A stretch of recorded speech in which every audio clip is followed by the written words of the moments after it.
సంవత్సరం తేదీ మార్పు కోసం మాత్రమేనా? కొత్త సంవత్సరం తేదీ మార్పు కోసం మాత్రమేనా అనేటటువంటిది ఒక పాఠం. రెండవది, ఇందులోనే కాలం చేతిలో పడితే ఏదైనా ఎవరైనా పాతబడి కాలగర్భంలో కలిసిపోవలసిందే. కానీ దేవుడి చేతిలో పడితే ఈ రెండు విషయాలను మనం నూతన సంవత్సరం కొరకు జాగ్రత్తగా ధ్యానం చేసి మేలైన మెరుగైన భవిష్యత్తును పొందుకోవటానికి సిద్ధపడదాం. ప్రతి మనిషి కొత్త సంవత్సరం రాబోతున్నప్పుడు అందరూ కూడా ఒకే ఒక విషయం మీద ఫోకస్ చేస్తారు. అది ఎలా ఉండాలని ఆకాంక్షిస్తారంటే, మనం విషెస్ చెప్పేటప్పుడే అంటాం. ఏమని అంటే హ్యాపీ న్యూ ఇయర్ అని. అంటే సంవత్సరం రాబోయే కొత్త సంవత్సరం అంతా హ్యాపీగా గడిచిపోవాలన్నటువంటి ఆలోచన అందరం చేస్తాం. ఈ సంవత్సరం రాబోయే సంవత్సరం ఎలా ఉండబోతుందో అని మనం ఎదురు చూస్తూ ఉంటాం. కానీ కాలాన్ని ఇచ్చిన దేవుడు ఏమని చూస్తూ ఉంటాడంటే, ఈ సంవత్సరమైనా మనవాడు ఎలా ఉంటాడు, ఈ అమ్మాయి ఇది ఎలా ఉండబోతుందని దేవుడు ఆలోచన చేస్తుంటాడు. ఇది ఎలా ఉండబోతుందో అని కాలం గురించి మనం ఆలోచన చేస్తే, అదే కాలం మన గురించి, కాలాన్ని ఇచ్చిన దేవుడు మన గురించి ఏం ఆలోచన చేస్తారంటే, ఈ సంవత్సరమైనా కుదురుగా ఉంటారా లేదా అని దేవుడు ఆలోచన. వాస్తవంగా నూతన సంవత్సరం కోసం, కొత్త సంవత్సరం కోసం జాగ్రత్తగా కొన్ని ప్రధానమైన విషయాలు మనం ఆలోచన చేస్తే ఆశ్చర్యకరమైన సంగతులు కొన్ని బయటపడతాయి. అవేంటంటే, పాతకాలంలో పుట్టినటువంటి కొంతమంది పెద్దలకి, ఎగ్జాంపుల్కి మన తల్లిదండ్రులకే సరైన పుట్టినరోజులు వాళ్ళకి తెలియవు. తెలుసా? వాళ్ళకి తెలియవు. ఏదో అప్రాక్సిమేట్గా సుమారుగా ఎంత ఉండొచ్చు అని ఈ మధ్యకాలంలో ఆధార్ కార్డులు వచ్చిన తర్వాత ముసలోళ్ళకు కూడా డేట్ ఆఫ్ బర్త్లు వేయటం జరిగింది. కొంతమంది మీరు చూస్తే డేట్లు కనబడవు, సంవత్సరం మాత్రం కనబడుతుంది. చూసారా? సంవత్సరం కనుక్కోవటం కూడా, అది కూడా ఉజ్జాయింపు, అంటే సుమారు ఇంత ఉండొచ్చు అని. వాస్తవం ఏంటంటే, ఈ భూమి మీద పుట్టిన ప్రతి మనిషికి దేవుడు ఇవ్వబోయే మరో సంవత్సరం అది ఫస్ట్ బర్త్డే, ఒక పుట్టినరోజు కింద సమానం. 2025 సంవత్సరంలో దేవుడు పుట్టిస్తున్నాడు. భూమి మీద ఎంతమంది ఆరని నేల మంది ఉన్నారో వాళ్ళందరినీ కొత్తగా పుట్టించడమే. కొత్త సంవత్సరం లాంటిది అది, కొత్త జీవితం లాంటిది అది కొత్త సంవత్సరం. సో ఇందులో మనం గమనించగలిగితే, ఆ డిజిటల్ క్లాకులు కానీ, లేదంటే మనకు మొబైల్స్ కానీ, లేదా క్యాలెండర్స్ని కానీ మనం చూడగలిగితే, అక్కడ మనకేం కనబడతాయి ప్రధానంగా అనే ఆలోచన చేయగలిగితే, క్యాలెండర్లో ముందున్నటువంటి డిజైన్లు, రంగులు మారతాయి.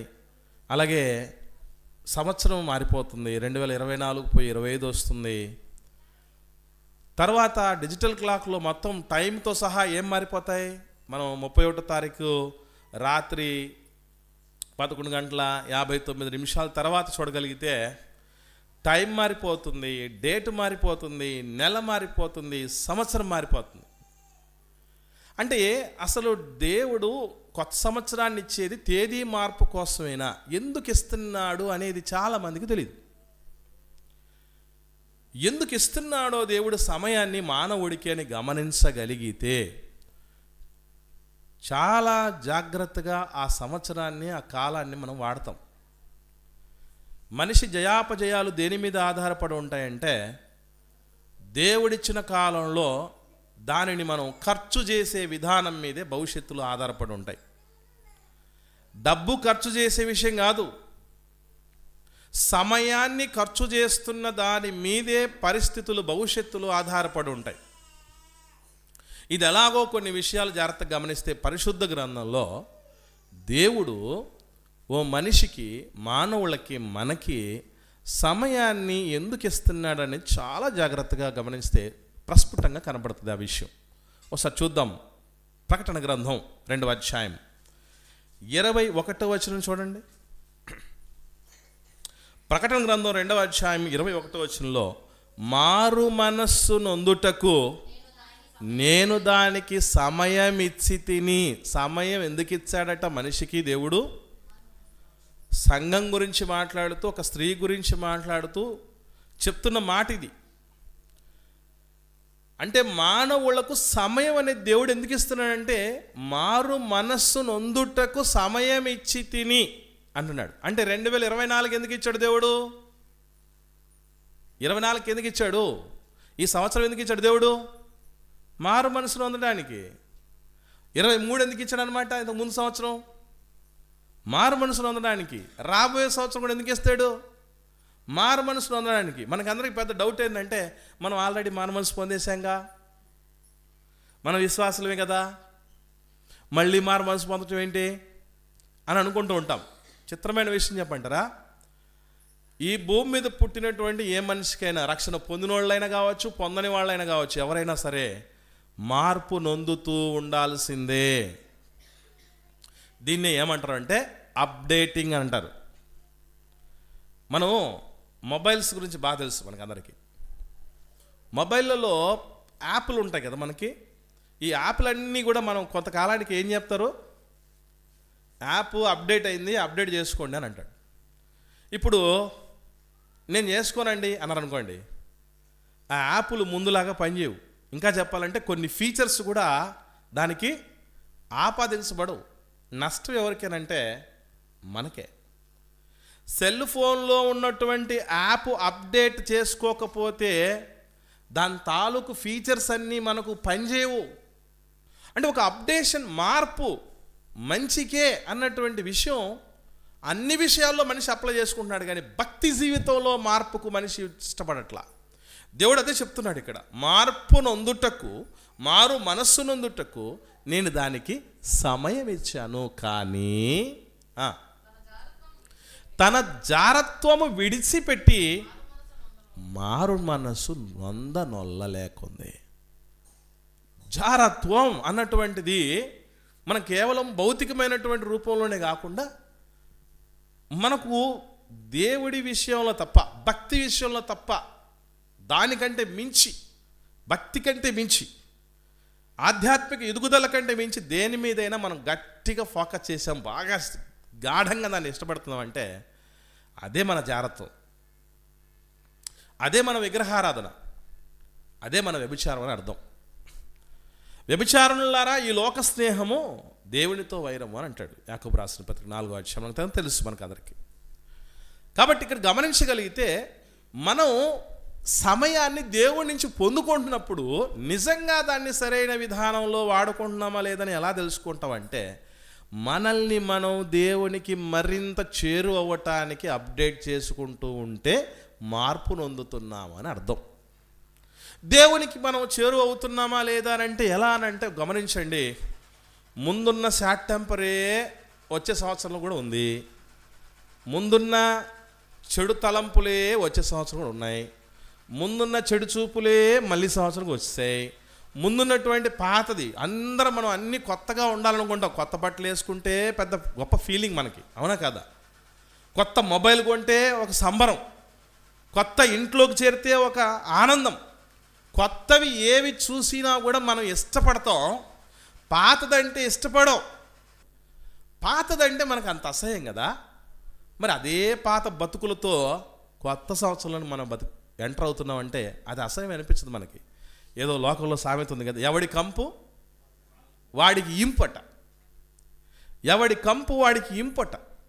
అందుకే ఈ కంపుతోనే ఏం చేస్తామంటే, మన సొంత కంపులతోనే కొత్త సంవత్సరంలోనికి అడుగు పెట్టేస్తాం. దేవుడు అంటున్నాడు, కంపును వదిలేయి. దేవుడు అంటున్న మాట, మారు మనసు నొందుటకు సమయం ఇచ్చానండి. అసలు మీకు విషయం చెప్పమంటారా?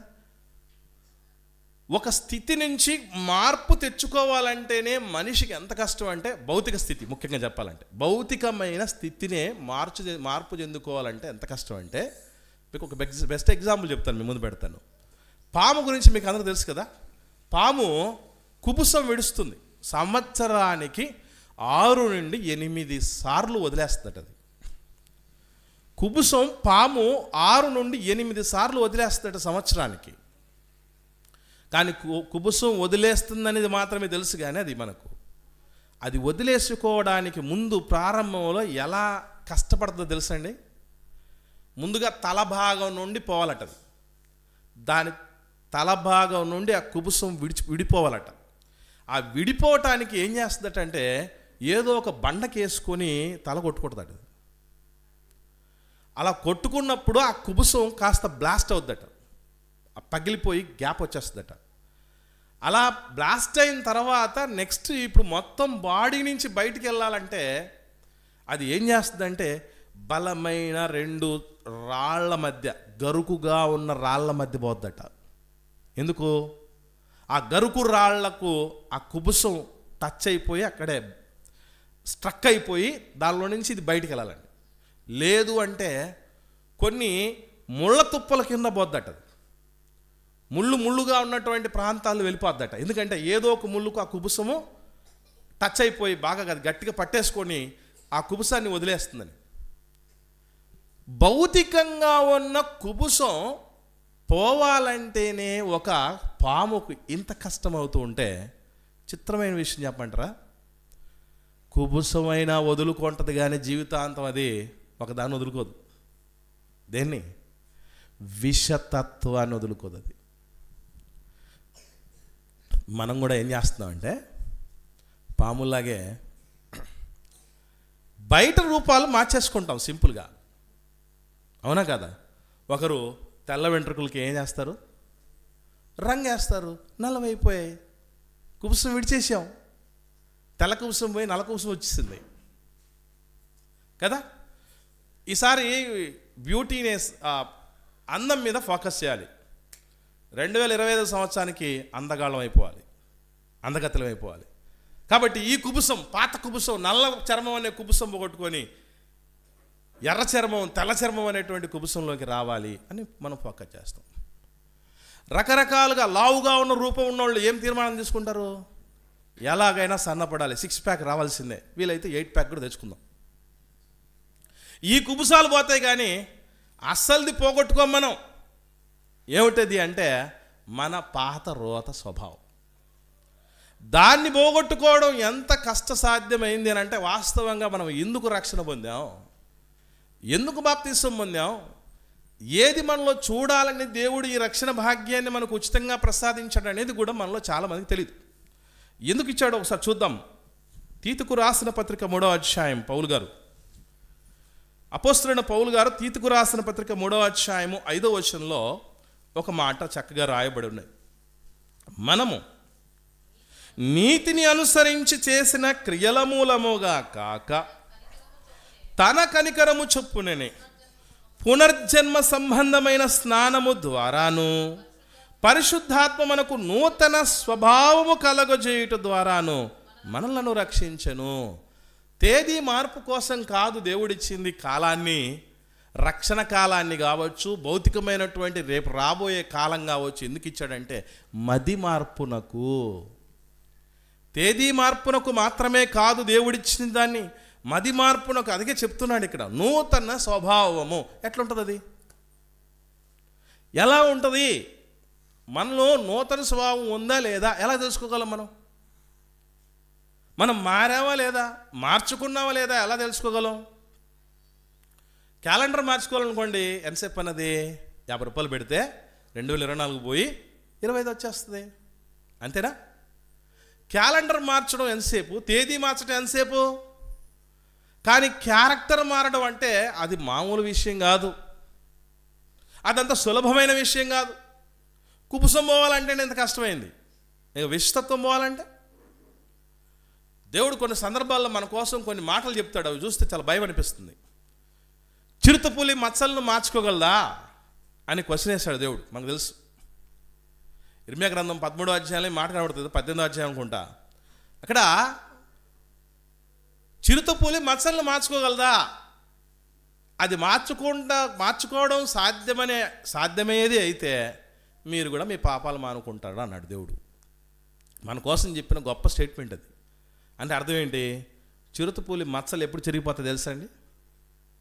అది చచ్చిపోయిన తర్వాత దాని యొక్క చర్మం దానికి ఉన్నటువంటి మాంసం అంతా కూడా క్రమక్రమంగా కాలగర్భంలో కలిసిపోతాయి, పురుగులు తినేస్తాయి, అప్పుడు మారిపోద్ది, అప్పుడు కనబడకుండా పోతాయి ఆ మచ్చలు దానికి.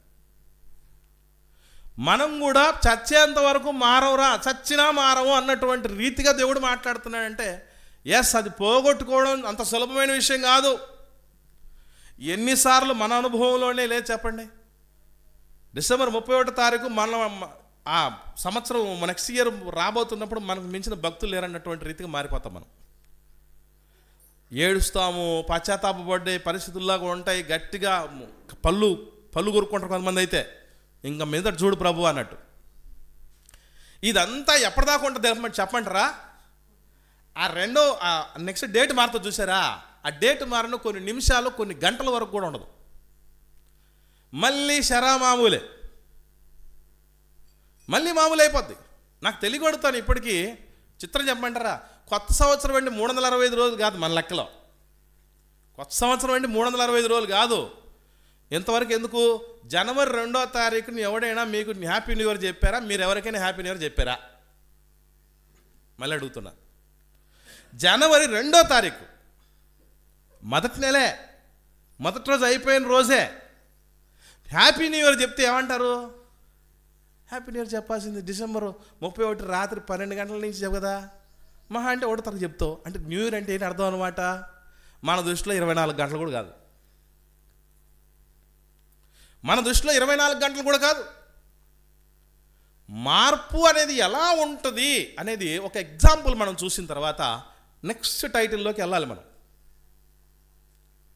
మొదటిదేంటి? కొత్త సంవత్సరం తేదీ మార్పు కొరకేనా అనేది. తేదీ మార్పు కోసం కాదు దేవుడు ఇచ్చింది కాలం. దేనికోసం ఇచ్చాడట? మది మార్పునకు, స్వభావం మార్పునకు ఇవ్వడం జరిగిందట అవకాశం దేవుడు. అది ఎలా ఉంటుందో ఒక ఎగ్జాంపుల్ మనం చూసి తర్వాత విషయంలోనికి వెళ్దాం. మార్కు సువార్త 5వ అధ్యాయంలో మొదటి 20 వచనాల్లో మనకు తెలుసు సేన దయ్యము పట్టిన వ్యక్తిని గురించిన సందర్భం మనకు కనబడుతుంది. సేన దయ్యం పట్టిన వ్యక్తి సందర్భం కనబడుతుంది. సో దాని తాలూకు విషయాలను ఈరోజు మనం చక్కగా ధ్యానం చేద్దాం. మనకు అందరికీ తెలుసు అక్కడ జరిగినటువంటి సందర్భం. వీటిలో మనకు కావాల్సింది ఏంటంటే, ఈ గెరాసేనీల దేశంలో లేదా గదరేనీయుల దేశంలో యేసు ప్రభు దోణి దిగగానే అపవిత్రాత్మ పట్టినవాడు ఎక్కడి నుంచి వస్తాడు యేసు ప్రభు దగ్గరికి? సమాధుల్లో నుంచి వచ్చి ఆయనకి ఎదురుబడి ఏమి చేస్తాడు, ఏం మాట్లాడాడు, అసలు వాడు పరిస్థితి ఎట్లా ఉంది, వాడి నేపథ్యం ఏంటి అని చెప్పాడు గ్రంథకర్త. వాడు ఎలా ఉన్నాడట? సమాధుల్లో వాసం చేసేవాడట. సంఖ్యలతోనైనా కూడా ఎవడునూ వాడిని బంధించలేకపోయాడు. పలుమార్లు వాడిని కాళ్లకు చేతులకు సంఖ్యలు వేసి బంధించిన వాడు ఆ చేతి సంఖ్యలు తెప్పి కాలు సంఖ్యలు తుత్తునీయులుగా చేసిన గనుక ఎవడును వాడిని సాధుపరచలేకపోయాను. అంటే మొత్తానికి చాలా అగ్రెసివ్గా ఉన్నాడు వాడు, రౌద్రుడై ఉన్నాడు. ఎంత రౌద్రుడు, ఎంత శక్తి అని అంటే మనిషి గుర్తుపెట్టుకోండి, సాధారణ మానవుడు అంటేనే ప్రకృతిలో ఉన్నటువంటి చాలా వాటికంటే కాస్త పవర్ఫుల్గా ఉన్నటువంటి వ్యక్తి. అందులో ఆ మనిషి దేవుడికో దయ్యానికో అవకాశం ఇచ్చాడు అనుకోండి, వాడు మరింత పవర్ఫుల్ అవుతాడు, మరింత పవర్ఫుల్ అవడం అనేది జరుగుతుంది. ఆ చాలా దయ్యాలు పట్టినటువంటి వాడి పరిస్థితి ఇలా ఉంది. వచ్చిన తర్వాత 5వ వచనంలో చూస్తే వాడు ఎల్లప్పుడూ రాత్రి మగలు సమాధుల్లో కొండల్లో కేకలేస్తూ తన్ను తాను రాళ్లతో గాయపరుచుకుంటూ ఉన్నాడు. అలా అంటోడు దూరం నుండి యేసుప్రభుని చూశాడు, దగ్గరకు వచ్చాడు, నమస్కారం చేశాడు, అన్నీ బాగానే ఉన్నాయి. చిత్రమైన విషయం ఏంటంటే మనలో కూడా ఈ శానదయం పట్టిన వాళ్ళు చాలామంది ఉంటారు.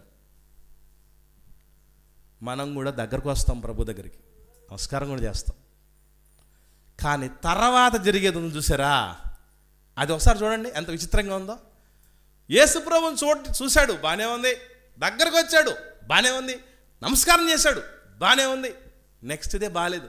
ఏమంటున్నాడు చూడండి, యేసు సర్వోత్తరుడైన దేవుని కుమారుడు. అబ్బా, ఇది కూడా ఎంత బాగుంది. దూరం నుంచి చూడడం మంచి పరిణామమే, దగ్గరికి రావడం మంచి పరిణామమే, నమస్కారం చేయటం మంచి పరిణామమే. ఏమన్నాడు? యేసు సర్వోన్నతుడైన దేవుని కుమారుడు ఒక్కటే దెబ్బతో దేవుడు ఎవరో యేసుప్రభు ఎవడో రెండు చెప్పిస్తాడు. ఇన్ఫర్మేషన్ ఎంత బాగా ఇచ్చాడు, ఎంత క్లారిటీగా ఇచ్చాడు. ఇప్పుడు చూద్దాం. ఇది అన్నమాట సమస్య. దేవుడి దగ్గరికి మనం వస్తాం, మోకరించి ప్రార్థన చేస్తాం, నమస్కారం చెప్తాం, స్తుతులు చెప్తాం, స్తోత్రాలు చెప్తాం, దేవుడు ఎవరో చెప్తాం, నువ్వు నాకు తండ్రిని, నేను కొడుకుని, నేను కుమార్తెని, అన్నీ బాగానే ఉంటాయి. కానీ పరిస్థితి ఏంటంటే మనం పాట ఇందాక పాడాడు తమ్ముళ్ళు, మంచి పాట, నువ్వు నాతో నీవు ఉన్నావయ్యా. ఆయన ఉంటాడు, మనం ఉండం. నువ్వు నాతోనే ఉన్నావయ్యా మన పాట పాడతాం కదా, ఆయన మనతో ఎప్పుడూ ఉండాలని ఉంటాడు. నేను వారిలో నివసించి సంచరిస్తాను, నేను వాళ్ళ తండ్రినై ఉంటాను, దేవుణ్ణై ఉంటాను, వాళ్ళు నా పిల్లలై ఉంటారు అంటారు. ఇక్కడ చాలామంది తల్లిదండ్రులు ఉన్నారు. నిజంగా ఈ ప్రపంచంలో మనకు ఎక్కువ సంతోషాన్ని ఇచ్చేది ఏంటో తెలుసా? చాలాసార్లు చెప్పాను మీకు, మన పిల్లలు మన దగ్గరకు వచ్చినప్పుడు ఎవరి పాటికి వాళ్ళు వృత్తిరీత్యానో లేకపోతే కుటుంబ రీత్యానో పరిస్థితుల రీత్యానో దూరంగా ఉండిపోయి ఒక్కరోజు దగ్గరకు వస్తున్నారు పిల్లలందరంటే ఎంత సంబరం ఉంటుందో తెలుసా? అసలు పండగ ఆ రోజే ఉంటుంది వాళ్ళకి, అమ్మనాళ్ళకి. దేవుడు ఎప్పుడు మనతోనే ఉండాలనుకుంటాడు, ఎందుకంటే మనం పిల్లలం కనుక. హాలిడేస్ ఎప్పుడు వస్తాయా అని ఎదురు చూస్తూ ఉంటారు చూసారా అమ్మనాన్నలో. రేపు తొందరలోనే ఏమొస్తున్నాయి, పొంగల్ హాలిడేస్ వస్తున్నాయి. ఈ హాలిడేస్ కోసం అందరికంటే ఎక్కువగా ఎదురు చూసేది ఎవరంటే ముసలోళ్ళైన అమ్మనాళ్ళు. పెద్దోడు వస్తాడు, చిన్నోడు వస్తాడు, అమ్మాయి వస్తుంది, పెద్ద వస్తుంది, చిన్నది వస్తుంది, మనోళ్ళు మనవరాళ్ళు అందరూ వచ్చారు, వీళ్ళంతా సందడి ఉంటుంది. హాలిడేస్ అన్నీ అయిపోయేటప్పుడు వాళ్ళ ముఖాలు చూడాలి. హాలోజన్ లైట్లు ఉన్నాయి చూసారా, 1000 వాట్ బల్బులు ఆర్పేస్తే ఉన్న పాటన చెమ్మ చీకటి అయిపోతుంది చూసారా, అట్లా అయిపోతుంది వాళ్ళ జీవితం. అప్పుడే అయిపోయాయి హాలిడేస్, 10 రోజులు అప్పుడే అయిపోయాయని ఉంటాయి. దేవుడు ఎప్పుడు మనతోనే ఉండాలనుకుంటాడు. చిత్రమైన విషయం ఏంటంటే మనం ఏం చేస్తామంటే దగ్గరకు వచ్చి కూడా నమస్కారం చేసి మంచి క్లారిటీ ఇన్ఫర్మేషన్ ఇచ్చి ఏమన్నాడంటే నాతో నీకేమి, నీతోనే రా పని అని దేవుడు మనతో అంటూ ఉంటే మనం ఏమంటామంటే నాతో నీకేమి, ఇంకా ఒబ్బా బాధపరచొద్దు నన్ను.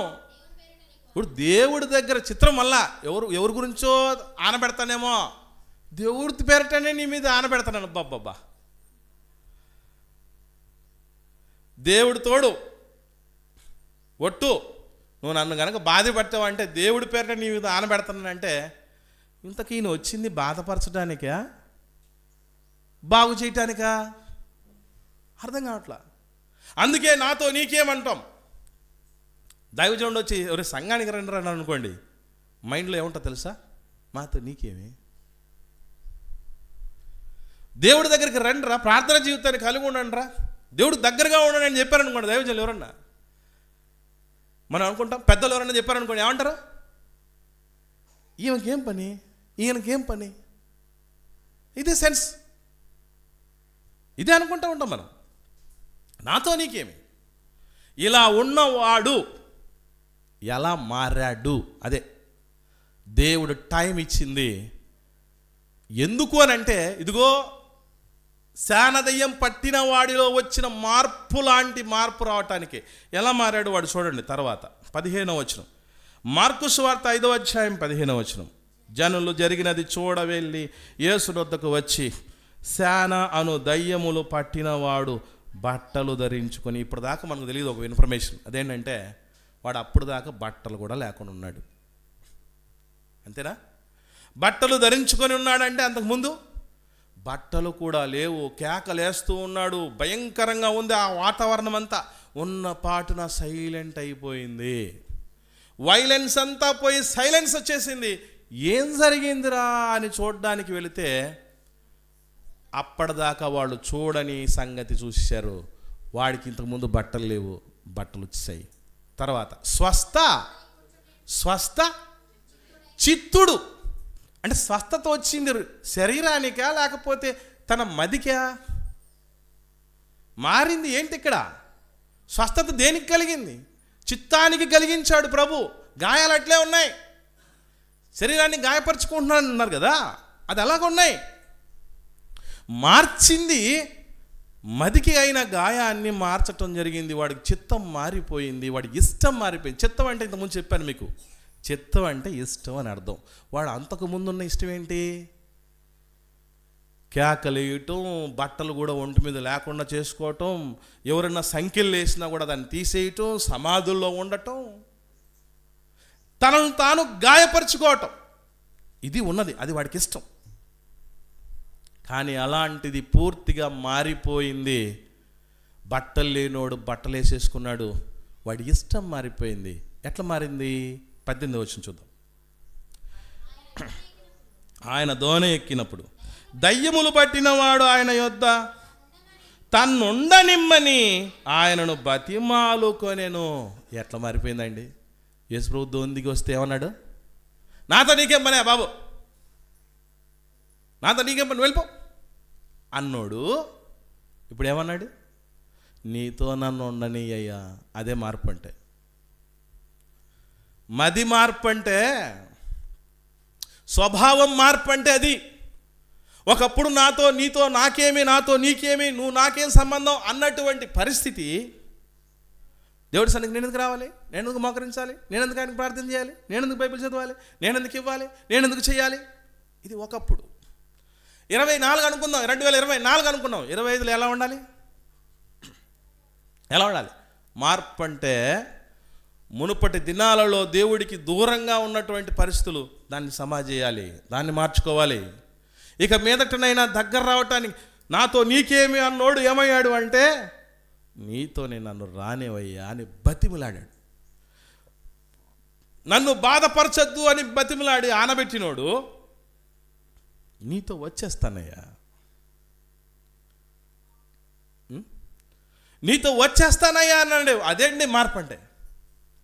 అలాంటిది దేవుడు మన నుంచి కోరుకుంటున్నాడు. మనమైతే మాట అయితే చెప్తాం, బాగానే ఉంది, మారామని మాటలు అయితే చెప్తాం, కానీ మారు మనస్సుకు తగిన ఫలాలు మనలో ఉండవు.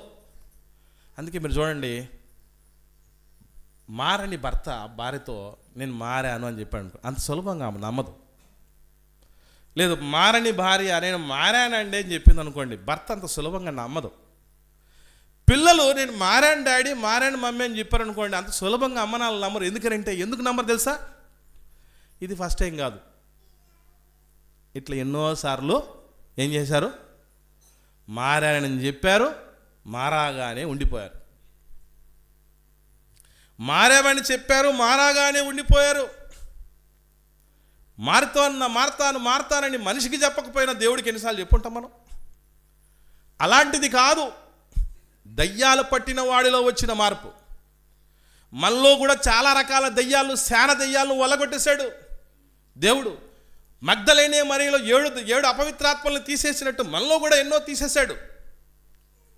తీసివేయబడ్డ తర్వాత పరిస్థితి ఎట్లా ఉందంటే, మనం ఏ రకం అంటే, దయ్యాలను వెళ్ళగొట్టుకుంటే మేము మళ్ళీ ఆహ్వానించుకుంటాం, ప్రభువా వెల్కమ్ 2025 కాదు, వెల్కమ్ సేనలారా రండి, రెడీగా పెట్టుకున్నాను. ఇంకా ముందు కంటే ఎక్కువ స్పేస్ తయారు చేశా, విశాలపరిచా, ఇంకా రండి. ఒకడు అనుకున్నాడట, కొత్త సంవత్సర తీర్మానాలు చిత్రంగా ఉంటాయి కొన్ని. లాస్ట్ టైము మనం మందు తాగటంలో ఉన్న మజాగా అనుకున్నాం, ఈసారి వ్యభిచారం ఎట్లుంటో చూద్దాం. ఇంత ముందు కాలంలో వ్యభిచారము, మందు, మద్యం బాగానే ఉన్నాయి, ఈసారి దొంగతనాలు చేసి చూద్దాం. ఇంతకుముందు ఈ 3 ఉన్నాయి, ఈసారి ఎవరినైనా ఎట్లయినా ముంచేసి చూద్దాం.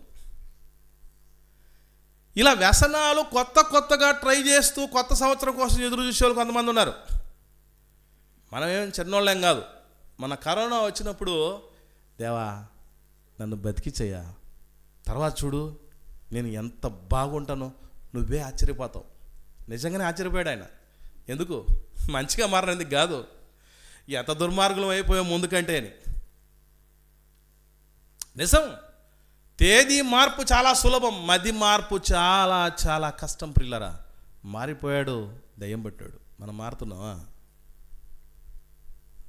మారటం లేదే. ఎప్పుడు ఇలాగే ఉంటుంది పరిస్థితి అని మీరు అనుకోకండి. మనం ఎవరు ఎప్పుడు అనుకోకూడదు. దేవుడు చూస్తాడు చూస్తాడు చూస్తాడు, దెబ్బ కొట్టింది విషయం కూడా తెలియకుండానే పోతాం చాలామంది. వద్దు ఆ పరిస్థితి మనకి.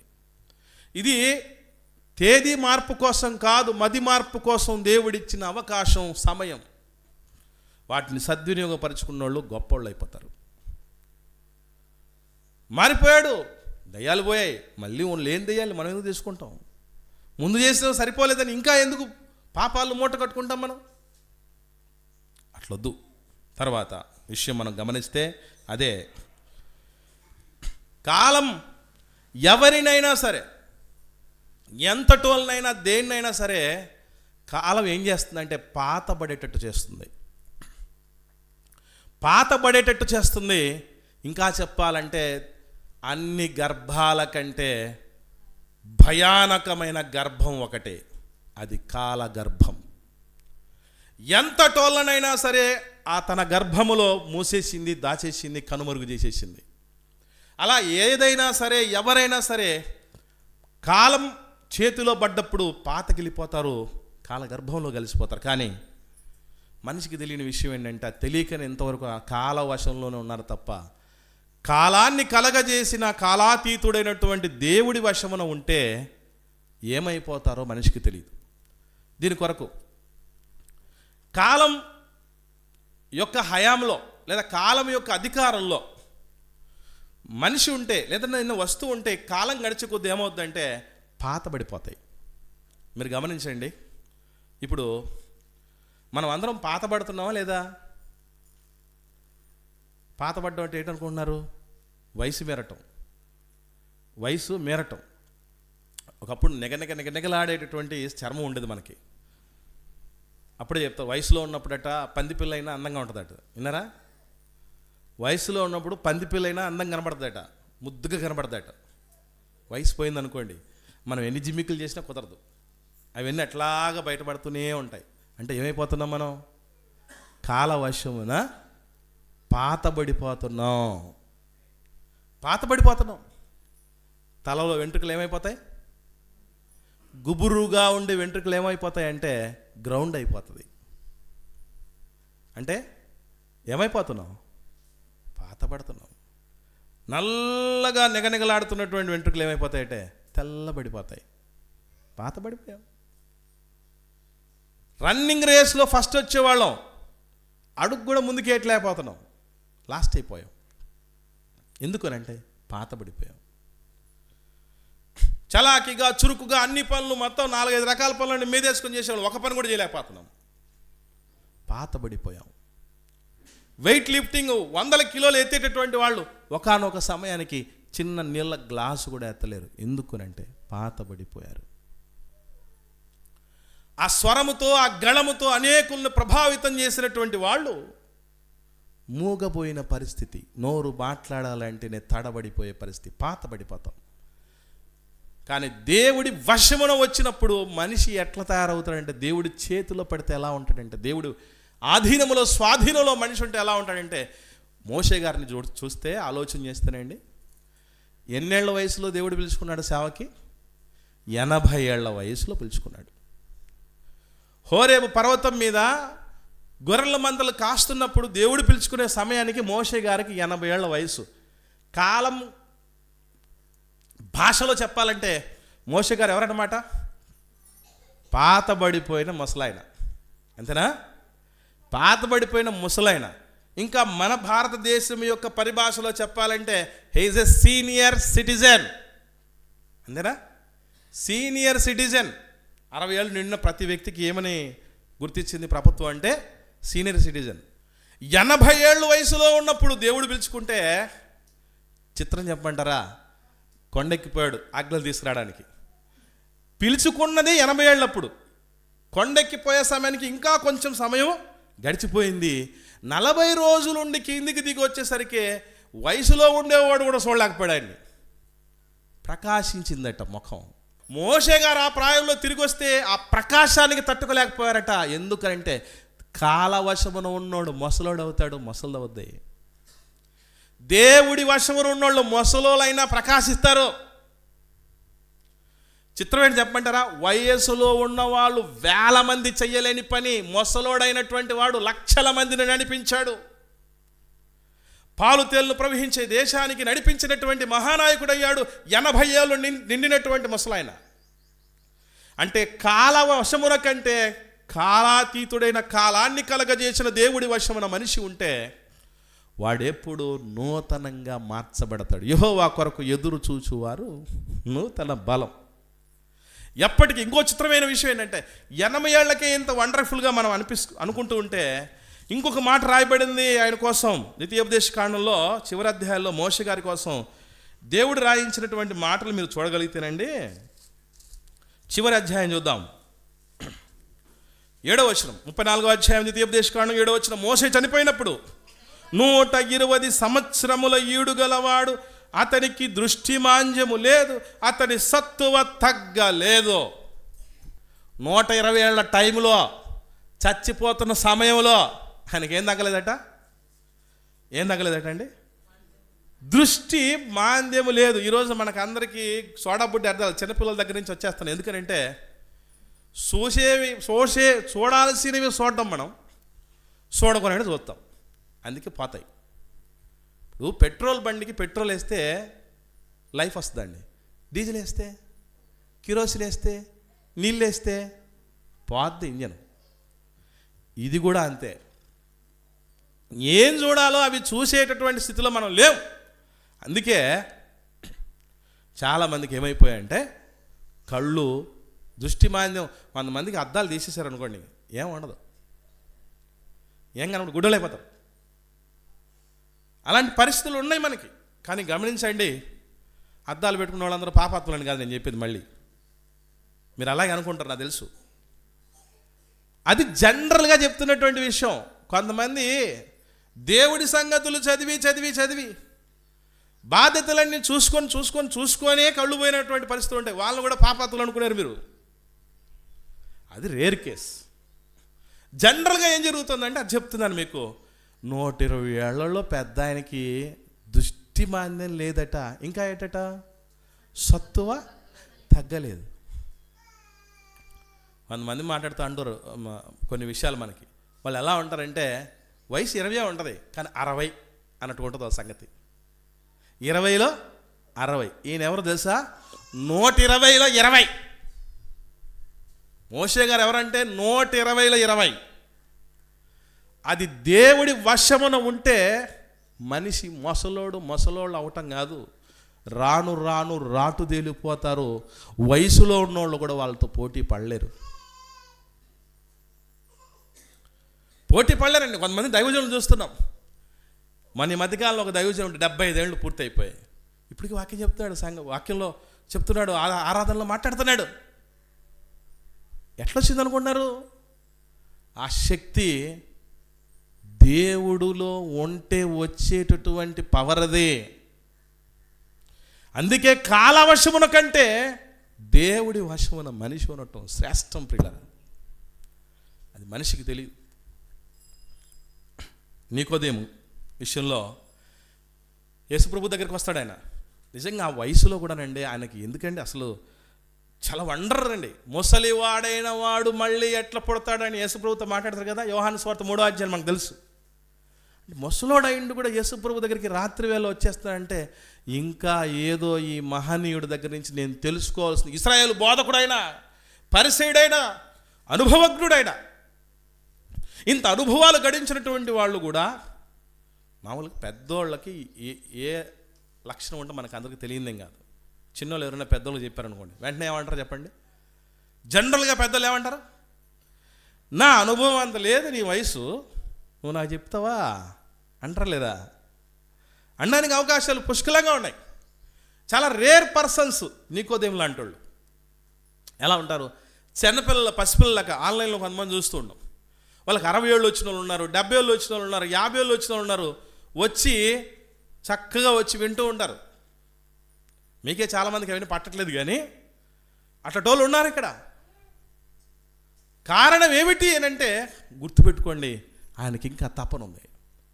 ఆ ముసలోడైనటువంటి ఆయనకు ఇంకా ఏదో తెలుసుకోవాలి, నేర్చుకోవాలి అని అన్నప్పుడు యేసు ప్రభుల వారు నూతన జన్మ అంటే ముసలోడైపోయి చివరిగా కాలు దాచుకున్న కాలగర్భంలో కలిసిపోవడానికి సిద్ధంగా ఉన్నవాడు కూడా కొత్తగా దేవుడిలోని పుట్టి కొత్త సృష్టిగా మారి కొత్త పనులతో నింపబడవచ్చు అని నీకోదేము గారి విషయంలో మనకు అర్థమవుతుంది.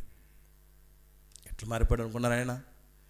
యేసు ప్రభు దేహాన్ని సిద్ధపరిచినటువంటి వారిలో అనిమత యోసేపుతో పాటు నీకోదేము గారు ఉన్నారండి. సుగంధ ద్రవ్యాలతో ఆయన దేహాన్ని సిద్ధపరిచినటువంటి పరిస్థితిలో ఉన్నాడు. ముసలోళ్ళు నేనేం చేస్తాను, ఇంక అయిపోయింది. ఏదైపోయింది? దేవుడిలోనికి ఉండగలిగితే అసలు యెషయి మొద్దులో నుంచి ఏమొచ్చిందట? చిగురు వచ్చిందట. దేనిలో నుంచి వచ్చింది చిగురు? మొద్దులో నుంచి వచ్చింది. నేను మొద్దు అనుకుంటే దాన్ని కూడా చిగురింపజేయగల సమర్థుడు దేవుడు. అహరోను కర్రకేమొచ్చింది? చిగురించిన అహరోను కర్ర అని. మనం తపన కలిగితే, దేవా ఇప్పటికీ నేను చాలా పోగొట్టుకున్నాను, ఇక మీదట నుంచి నీ కోసం నిలవాలి, నిన్ను గెలిపించాలి, నీలో నేను ఫలించాలన్న తపన ఆశ నాకుంది నాయన. దుప్పి నీటి వాగుల కోసం ఎదురు చూసినట్టు నేను ఎదురు చూస్తున్నాను నాయన అంటే ఎవ్వరూ ఇవ్వలేనంత బలాన్ని నీకు నాకు ఇచ్చి ఆయన బలా నమ్మకమైన దాసుడు అనే విధంగా వాడుకోగలడు. కాబట్టి కాల వశమున ఉండటము కంటే కాలాన్ని కలగజేసిన దేవుని వశమున ఉంటే ఒక మోషే గారిలా మెరిసిపోతాం, ప్రకాశిస్తాం, అనేకమైన జీవితాలను వెలిగిస్తాం. యవ్వనస్తుల్లో కూడా లేని టెంపర్ మోషే గారిలో కనపడింది. అయితే ఇక్కడ గమనించాల్సిన విషయం ఏంటంటే ఒక నిర్మాణాత్మకమైనటువంటి జీవితంగా మారిపోతుంది వృద్ధాప్యం సైతం. వృద్ధాప్యములో నాకు రోగాల మీద పడుతూ ఉన్నాయి, చర్మాంగంలోనికి వెళ్ళిపోతాము, జవసత్వాలన్నీ ఒక్కొక్కటిగా కుసించుకుపోతాయనే పరిస్థితి నుంచి ఏమైపోతారంటే నూతనత్వంలోనికి వెళ్ళిపోతారు. కొంతమంది దైవజనులు చూస్తూ ఉంటే వాళ్ళకి వయసు వస్తుందా పోతుందో అర్థం కాదు. కారణం ఏంటంటే ముందు కంటే బాగా పని చేసేస్తారు. వాళ్ళకు ప్రాయం అనేది ఎఫెక్టే కాదు, అసలు ప్రాయం ఎఫెక్టే కాదు. కారణం ఏంటంటే అది దేవుడి వశమున ఉన్నవాడికి ఇచ్చిన దేవుడి ఆశీర్వాదం. దేవుని అడుగుతారు, అడిగే పరిస్థితి మనకుంది. మనకు ఆశ ఉందా? దేవా వచ్చు తరమునకు నీ బాహుబలమును గురించి, నీ గుణాతిశయములను గురించి నీకు సాక్షిగా ఉండటానికి నన్ను ఇంకా కాపాడయ్యా అని అడిగేటటువంటి దమ్ము ధైర్యం ఎంతమందికి ఉంది అసలు? వాళ్ళని ఇంకా సెటిల్ చేయలేదు, వీళ్ళని ఇంకా సెటిల్ చేయలేదు, మనవరాళ్ళు మనవాళ్ళు కొడుకులు కూతుర్లు, ఎప్పుడు ఇదే బాధ, ఇదే గోళ మనకి. అవునా కాదు చెప్పండి? పిల్లలకు పెళ్ళిళ్ళు అయిపోయేంత వరకు, ఉద్యోగాలు వచ్చేంత వరకు, వాళ్ళు సెటిల్ అయ్యేంత వరకు, వాళ్ళకు పిల్లలు కలిగేంత వరకు ప్రశాంతంగా ఉంటాం. అయిపోయింది అనుకుంటే పరిస్థితులు ఉంటాయి అనుకుంటాం. కాదు, ఇంకా అవుతుంది. మళ్ళీ ఏంటి? ఈ మనవాళ్ళు మనవరాళ్ళు పెద్దవాళ్ళు అవ్వాలి. వాళ్ళకి మళ్ళీ ఏమవ్వాలి? పెద్దలు అయిన తర్వాత వాళ్ళు పిల్లలు చూడాలయ్యా. తర్వాత ఓకే గ్రాంటెడ్ అంటే నెక్స్ట్ ఏమంటారంటే వాళ్ళ పిల్లలు చూడాలయ్యా. దీనికి ఏమైనా రూల్ ఉందా అంటే ఉంది కదయ్యా. 4వ తరాన్ని చూశారు కదా వాళ్ళు భక్తులు, మేము అంతటి వాళ్ళం కాకపోయినా మాకు మాత్రం 4వ తరాన్ని చూపించు. ఇది మన పరిస్థితి. దేని కొరకు మనం కాలాన్ని కోరుతున్నాం దేవుడి దగ్గర నుంచి? నీ కోసం వెలగాలయ్యా, నీ మహిమ కోసం వెలగాలి, అనేకులు వెలిగించటం కోసం వెలగాలి. అందుకోసం నన్ను వెలిగించనేటువంటి పరిస్థితి మనకి ఎంతమందికి ఉంది? అది దేవుడి వశమున ఉండే వాళ్ళకి దేవుడిచ్చే బహుమానం. దేవుడు నియమాలను పెట్టింది దేవుడే, నియమాలని కూడా మార్చేది దేవుడే, మర్చిపోకండి. దేవుడు అనుకుంటే నియమాలు, వృద్ధాప్య నియమాలు ఏంటి? ఏం కర్మ? చావు నియమం కూడా పనిచేయదో. మరణ వశమున ఉన్నటువంటి వాడు కూడా ఏమవుతాడంటే పునరుత్థానుడైపోయి దేవుడున్న పరలోకానికి వెళ్ళిపోతాడు. దేవుడికి మించినవా నియమాలు? దేవుడికి మించినవా మన దేహానికి సంబంధించినటువంటి ఆ కృంగి కుసించిపోయేటటువంటి తత్వాలు? అందుకే దేవుడి చేతిలో ఉన్నటువంటి ఒక 80 ఏళ్ళు మొదలుకొని 120 ఏళ్ల వరకు వచ్చిన ఒక ముసలాయన, ఓ పెద్ద ఆయన, 60 ఏళ్లకు సీనియర్ సిటిజన్ అంటే డబుల్ టైం సీనియర్ సిటిజన్ అయినటువంటి ఆయన. కొంతమంది మేము చూస్తూ ఉంటాం. పెన్షనర్ల సంఘం మన యానివర్సరీ జరిగింది. పెన్షనర్ల సంఘంలో ఒక ఆయన ఉన్నాడు, ఆయన వయసు 91 సంవత్సరాలు. 58 ఏళ్లకు రిటైర్డ్ అయ్యాడు. ఇప్పుడు 91 సంవత్సరాలంటే ఎన్నేళ్ళు చేశాడు తెలుసా?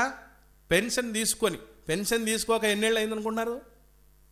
60 అనుకుందాం, 31 ఇది ఒక 2, 33 ఏళ్ళు పెన్షన్ తీసుకున్నాడు. చిత్రమైన విషయం ఏంటి తెలుసా? సర్వీస్ కూడా 33 ఏళ్ళు చేయలేదు ఆయన.